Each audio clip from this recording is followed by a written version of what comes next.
ડભોઈ ફરતી કુઈ પાસે શ્રીરામ ટિમ્બર્સમાં લૂંટની ઘટના બની હતી, જેમાં ઘટનાના 15 દિવસ બાદ લોકલ ક્રાઇમ બ્રાન્ચ વડોદરા દ્વારા આરોપીને ઝડપી પડાયો હતો.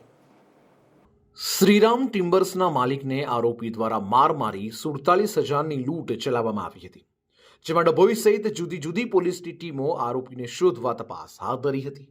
આરોપી દયારામ ઉર્ફે દયાલ ઉર્ફે સૂરજ ભૂરા મોહનિયા, જે તડવી ફળિયામાં રહે છે, તાલુકો રામા જિલ્લો જાંબુ અને મધ્યપ્રદેશનો છે. પોલીસે આરોપીની ધરપકડ કરી કાયદેસરની કાર્યવાહી હાથ ધરી છે. લોકલ ક્રાઇમ બ્રાન્ચ દ્વારા જૂનાગઢ જિલ્લાના વિસાવદર તાલુકામાં મહુડા ગામની સીમમાંથી આરોપીને ઝડપી લેવામાં આવ્યો હતો. મળતી માહિતી મુજબ આરોપી દયારામ થોડાક સમય પૂર્વે શ્રીરામ ટિમ્બર્સમાં જ નોકરી કરતો હતો.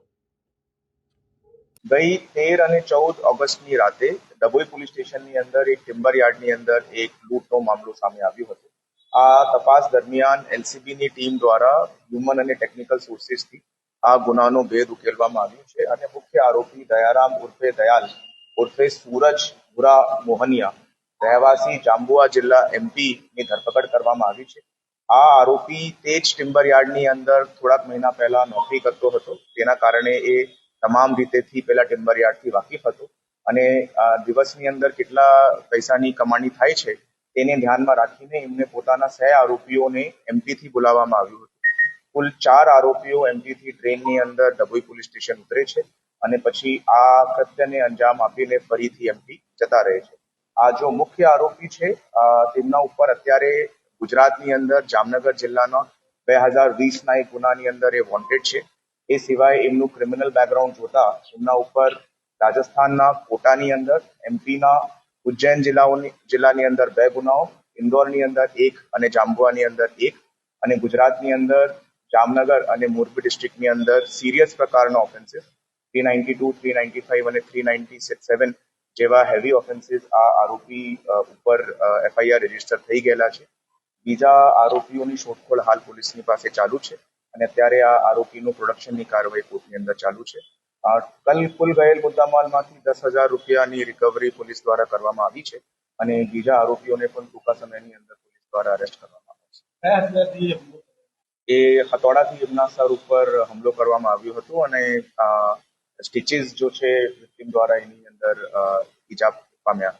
કુલ 47,000ની આસપાસનું મુદ્દામાલ આ લીકની અંદર ગયા છે અને એક મોબાઈલ ફોન જો છે તે 2 વસ્તુઓ આ લોકો લૂંટીને ગયા હતા.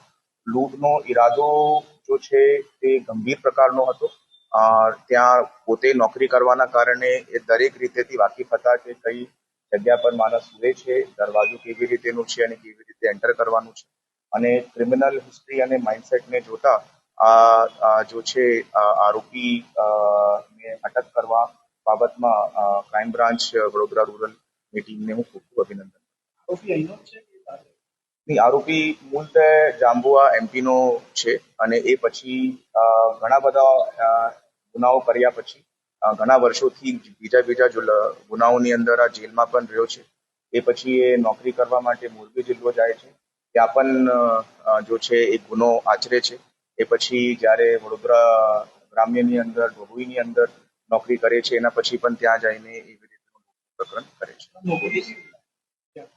એ અનસ્કિલ્ડ લેબર તરીકે ત્યાં કામ કરતો હતો અને જો લકડીના પુઠ્ઠા હોય છે એમની અંદર કામગીરીની અંદર